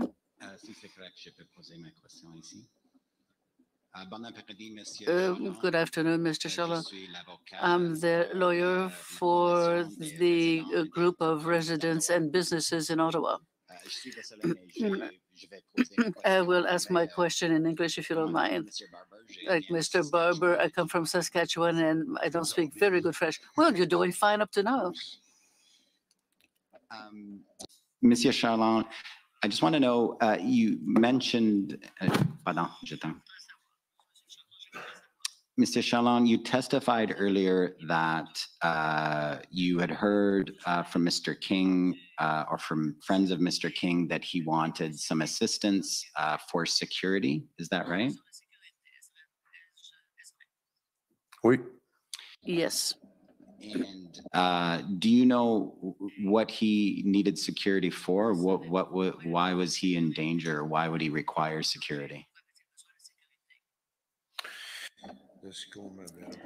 As from what I was told, that he had been threatened and he was nowhere to stay because he wanted a very safe place for the night because he was threatened. He was threatened by whom? By the police? No. No, not by the police, but we don't know by whom exactly on social media. It was a bit dangerous in downtown Ottawa at that time. Is that fair to say? No. No, it was not downtown. He had not arrived on Ottawa yet. I think it was one day before he arrived to Ottawa. He wanted to find a place to stay outside of Ottawa. And so then did you assist him in finding a place where he could stay safely? Yes, I got him in touch with people from that area, and they are the one that took care of that. And so then did you ever meet with him or speak with him during the course of the demonstration? No. No. Did you attend at the, I'm sorry, I'm not sure how it'll be called in French, but the Bikers Church in Vanier in Ottawa? No. No. You know that place? L'église de, no? No. No. Thank you, Mr. Charland. Those are all the questions I have. D'accord. Prochain, c'est le CCLA. CCLA. La Coalition pour les libertés civiles. Good morning, Mr. Charland. Can you see me on the screen? Yes. Oui. I wanted to ask my question by Zoom. I'm the lawyer for the Canadian Association of Civil Liberties. All right. I would like to ask questions about the restrictions on your bank accounts. I understand that first you said that your account at the National Bank was restricted. These accounts were restricted. That's true. Yes. Did you have personal and corporate bank accounts with the National Bank? Yes, my personal account and a corporate with my spouse. Yes. Both accounts be registered. They didn't touch the corporate accounts, only your personal account? Yes, because in my personal account, I was also doing business with the Farfadet. That's where the money for the Farfadet went. Yes. Yes, question. When was this restricted? Do you have the dates?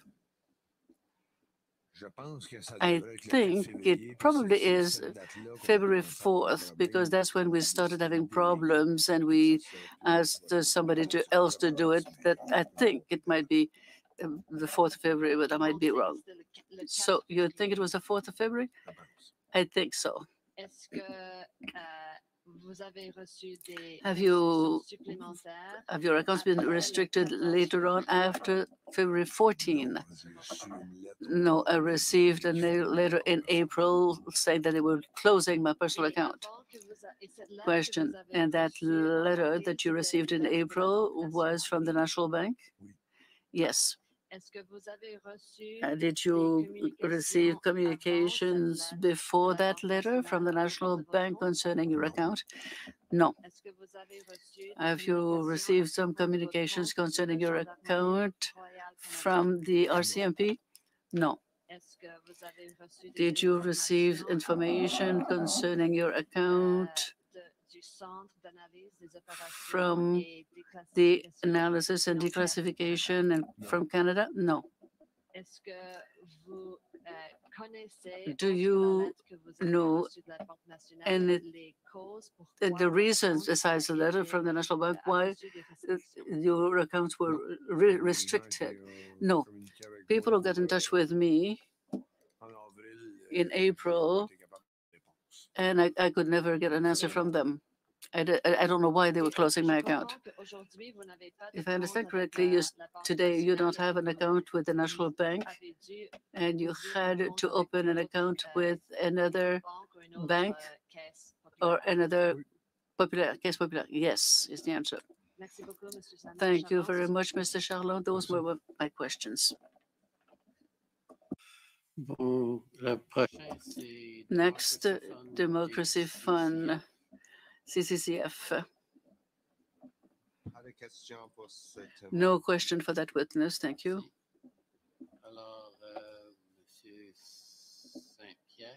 Mr. Saint-Pierre.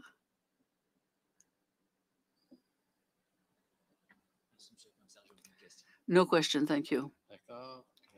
All right. Other questions? No question, Mr. Commissioner. Thank you very much. If I may ask one question briefly myself, just to end where we started, your account that was restricted, that is, they reduced your limit? Yes, from a daily transaction limit, I think call it the transit, I couldn't withdraw as much and I couldn't deposit a check and withdraw the money immediately. All the privileges I had in the past for the past 30 years in commercial trading with them, and some were diminished or totally closed. And nobody talked to you? It just happened? Right. And you mentioned, and maybe I misunderstood, that's why I'm asking the question. When you talk about violence, you talked about policemen, and you mentioned another group. Is it Antifa? Yes. What is that? The Antifa group exists everywhere in North America. We've talked about it within La Meute. These are people who are against identity groups, against groups such as ours. And during the Ottawa events, it was told us by trackers who didn't know what it was, that they were saying some people said that the Antifa was doing all this, that they vandalized the things, that they got the tires, and then they said they're a protest group today, but that's not the same type as us. What have you yourself seen members of Antifa or activities by the groups of that group in your group? No, I was not a witness of this myself. So these were reports that you received about violence. Yes.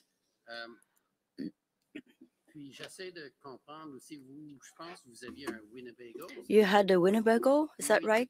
Answer, yes. Question, where was it parked? Answer, in the ZB parking in Gatineau. Question, so you would commute to Ottawa, respond by foot. And question, what was your, I don't want to give you any title or position, but what was your role when you commuted to Ottawa? Answer, I was called the spokesperson of the movement. Question, so you were there to represent the movement, is that right? Answer, yes. And question, and your group, if I can call it group, because I'm not going to talk about Rideau Sussex, don't worry. So the group that you had went up Rideau, but is there an identification as to how far they went on Rideau? Answer, the purpose of our operations was to hold the camp in the ZB parking to offer food and shelter to the protesters and the people who needed it. We also had a food kiosk on Wellington managed by Farfadet, and we took care of the truckers. But the members of the Farfadet movement were all over the place. It was a festive atmosphere. We would meet people all over the place. So I'm sure that there were Farfadet everywhere where there were truckers. Question, no, I'm talking about when you cross the bridge, the McDonald-Cartier bridge. You said that they diverted you to Rideau, so you went as far as possible. Answer, yes. Question, I'm trying to see how we could figure out how far did the group you were associated with went.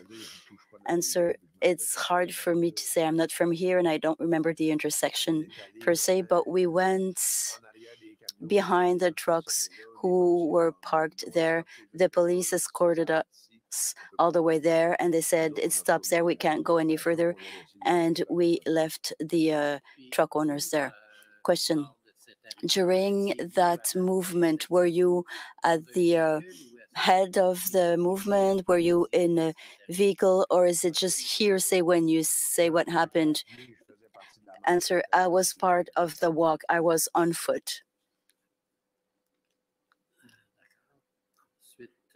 Question, I just want to confirm the interactions that you might have had with the police. I'm not talking about those on the bridge, and I'm not talking about those in Gatineau, but interactions or observations of the police when you were in Ottawa doing,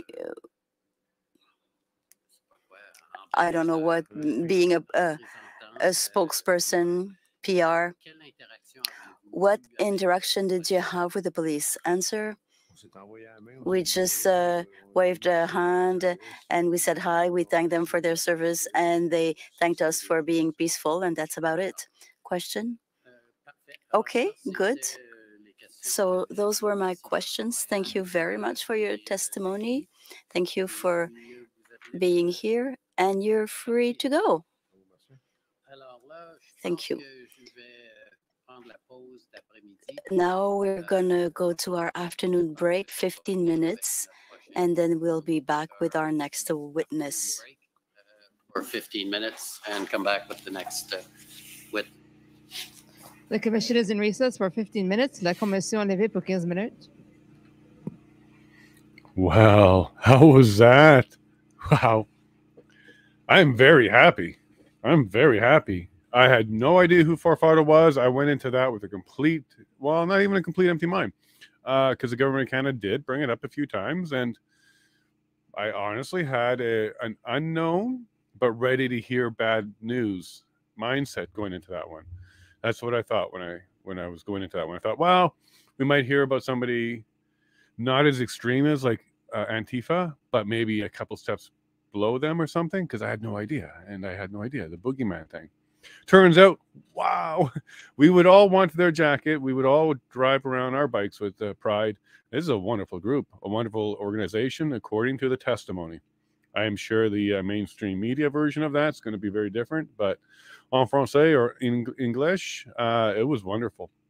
And especially that encounter with the Canadian government changing languages midstream, did it a couple times, got in trouble for it. Oh my, it was amazing. I'm a happy man. You know, this was a good day so far. That was a great witness. And they did go through them quickly. So that was a 2-hour witness. So we're definitely going to get another one now, which could be Bridget Belton after this break. And speaking of break, welcome, Joe Rampart. How are you doing? You just released your video, your podcast, your new podcast, Canada the Village, something like that, those lines. And you've been watching this too with me. So what do you say, Joe? Are you there? How's our audio going tonight? It sounds good, Joe. You're going to relax us, because that was a little bit of adrenaline and excitement, that little round there, wasn't it? Farfada is fun. Yeah, a cardinal sin in broadcasting is don't hold your breath. You know, you got to remember to breathe. And during that testimony, there were several times I ran out of air. I was laughing so hard.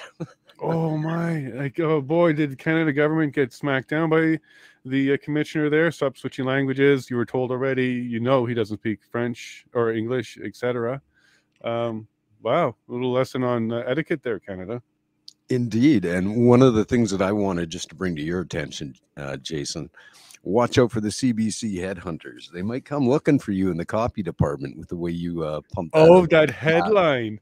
You like that. Let me go get it. Go ahead. Go, Joe. I'll go get it. I did put that one up. That was just great. You know, and the use of explanatives and using metaphors the way he did, totally he was in his element.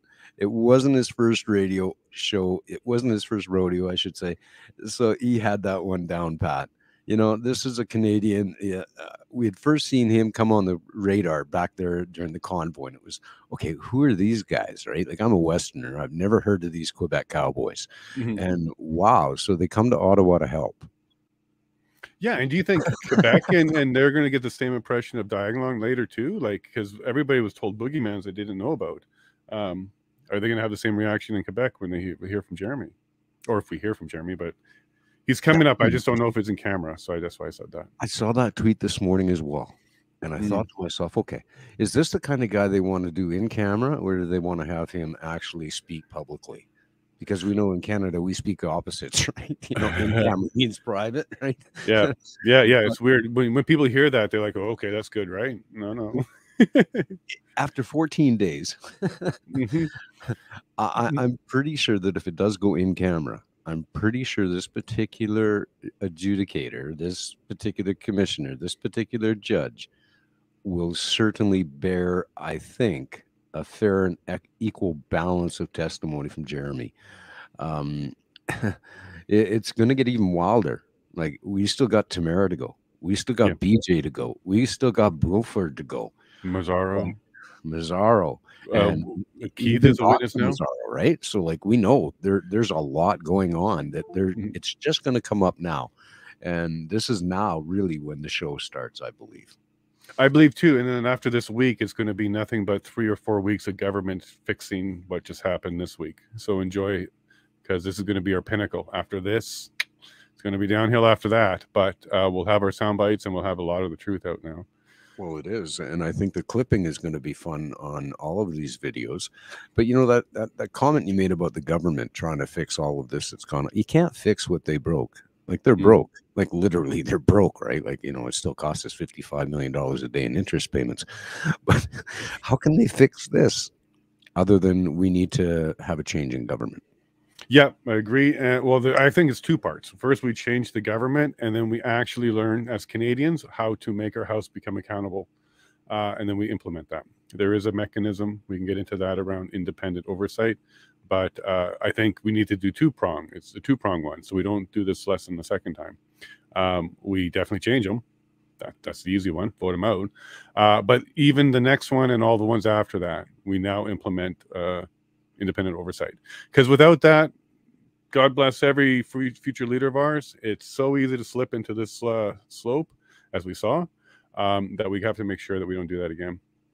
So I think going forward, we've learned the lesson that we should have a more people-based, from the people-based independent oversight. I just want to also go back to Jeremy just for a second here about the in-camera.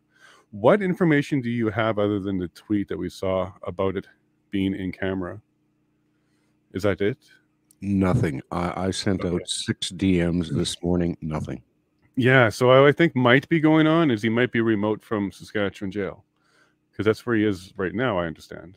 Well, you know, like, if they can afford to fly a couple of, you know, peace-loving Canadians across the country to go through judicial gong shows like they have, you know, from Ottawa to Regina, you know, like all this flying around, well, why don't they bring him down to Ottawa so he can sit there like every other Because I think witness? it would humanize him too much. I think what would happen is what just happened at Farfada.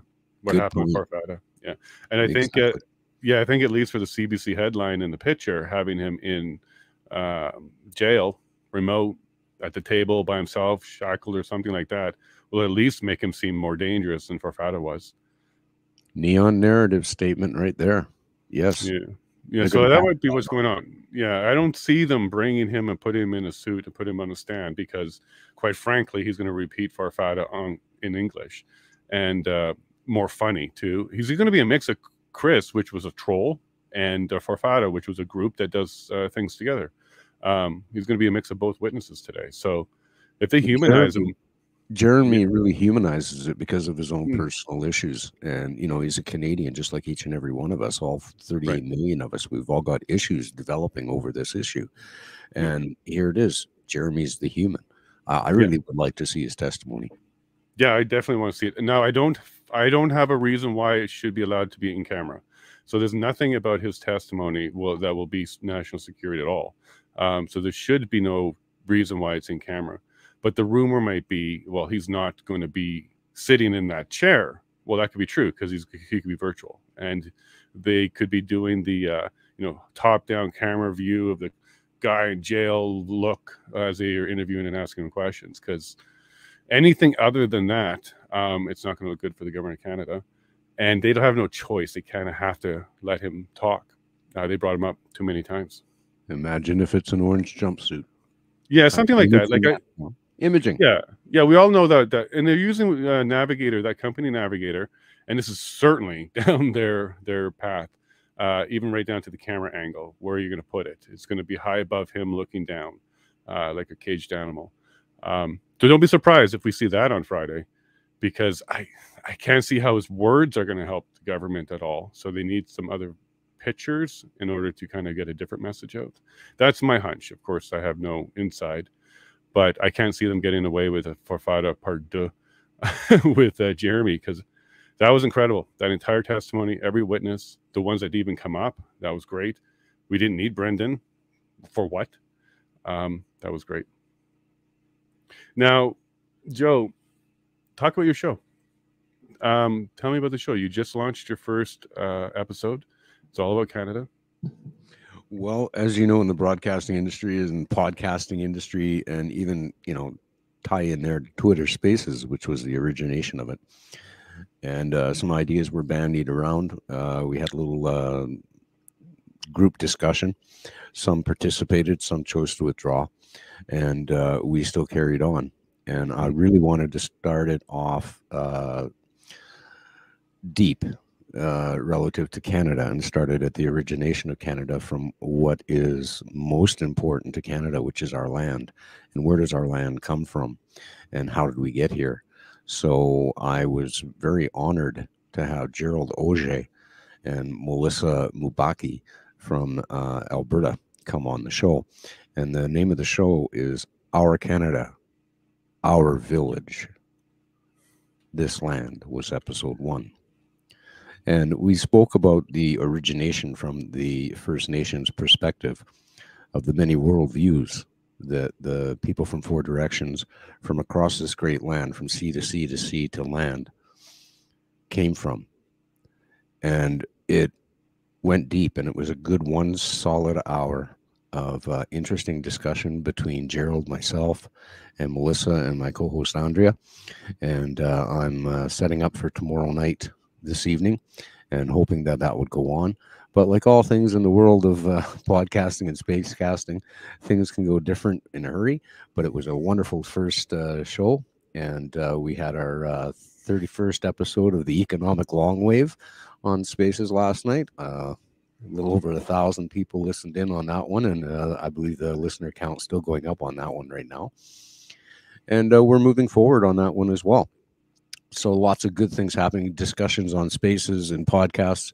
I encourage everybody to get involved and become a voice in Canada. Regardless of what you have to say, there's a platform for you to say it somewhere. So get involved in your own life and make a difference. Just like Jason here is, he's making a difference. So if I lived in Leduc, I'd give you the vote, but I got to vote for this local guy here. So, but well, real estate is good over here. Now's a good time to get in. Once we get our markets back, it's going to boom again. So now would be a good time to get yourself into Yellowhead if you're all listening. It's a great place to be. Good too. Yeah, very good. Yep, and the people are wonderful too. So Joe, your series, is it going to be an evolution of Canada up to a point? For example, are you going to cover Confederation? Are you going to cover particular events like World War I, II, Trudeau Senior? Where are you going to take this series? There's a 2-pronged attack. Part of it also addresses truth and reconciliation. It's an issue on the table that has to be incorporated if one's going to have a series called Our Canada, Our Village, Our Land. One needs to put that big issue on the table immediately. and address it. Because the only way we're going to get to the eventual end of whatever it is, or the world that we're going to live in, results in us working together. And there's way too much division in this country. So there has to be healing. Healing happens after an exposure of the truth, and then an understanding of what reconciliation means on both parties, and then moving forward from that. So there's a lot of recognition to go in on what are known knowns, what is the known history of Canada as you know it, what is the known history of Canada as others know it, and then what is the unknown history of Canada. Wow. So there's three varieties and three prongs to go with this. Originally, it was just going to be a short, half a dozen series, but the opportunity to go a lot deeper and a lot harder on it is there. And again, it's everything evolves with people's participation. So eventually, the outcome is to go, where are we going in the new world that we're looking at? Because obviously, it's a new world. There's no way we're going to backtrack 2017, 2018 world. It's not going to happen. Nor do we want it, because that was a prelude to what we got. So we probably want another version. Exactly. And I think we're heading in that version, as now we all acknowledge and recognize, especially here in Canada, like there was a great divide between the East and the West. The Freedom Convoy certainly solidified that there is no great divide. All Canadians are united in one thing, which is the right of Canadians to be Canadians, and that we do have a Charter of Rights and Freedoms. We do have rule of law. And it's time for us to all stand up as Canadians and take some responsibility for actually behaving that way, because if you want those rights, you're obligated to behave in such a fashion that gives you the right to behave that way. Yeah, and if you're down for metaphors and similes and stuff like that, watching Steve on the stand, to all my friends in Alberta and the West who don't really and have never really experienced a true Quebecer, that's what they're like. I've met many. You might not want to spar with them, and they're very strong, but did you hear him? Humanitarian through and through, a very good person. That is the Quebecers that I know, and I've met many, many of them. The leaders, on the other hand, the federal government, on the other hand, it's a very different story, and the propaganda that they throw around on that level is not a representation of people on either side. But what I liked was when the government of Canada and Steve sparred, people, that's very close to how the actual Quebec government and Quebec people and the federal government really do spar. The federal government backs down because they got very little to spar with, and Quebec usually makes ground. They usually make ground there. So don't be jealous of Quebec. Just look at the example they did, Alberta, and don't hate them, because that hate is artificial, and it's artificial in order to give Ottawa and a little bit of Montreal the power to go ahead and control us all through just 2 or 3 cities. Because if we can't unify, well, then they can control us. But if we do unify and understand that Quebecers are very close to what Steve is like there, strong, the kind of people that you'd be proud of, you wouldn't want to fight him because you might lose. But aren't we the same way, Alberta? Aren't we the same way? You want to step toe-to-toe to us, and you wouldn't be pleased. We just do it in English. So I want to say to my friends here in Alberta, I've had some Twitter friends, push, I don't want Alberta to separate, but I want Quebec to leave type of attitude. Take a look at this guy. This is a good representation of the true people of Quebec, the real people of Quebec, and not their leaders. So I just want to put that out there, Joe, because unity is our strength, and the Quebec-West separation is an artificial one, and I think it's time for that one to go away. What I took away from that was we came to Ottawa to feed people, and we're told to go home. Yeah. The way he sat back and the way he looked at her totally gave me the impression that he knew her in and out. I've been down this rodeo before. He was well overmatched there, and it was like, Yeah, you nailed it when you said, he's overmatching her. And you can tell by her strategy, which was to switch language on him, which didn't work for her because she really came out bad. But she was expecting him to kind of drop into English and maybe have a disadvantage. And that was desperation on her part as a lawyer. That's not good lawyering, what you saw there. That was desperation. And Joe, we may have the audio soon. And if you like this video, remember to like and subscribe and press that notification button to receive more information like this. You can also follow me at yellowhead.vote to stay informed and get the inside scoop. Thank you.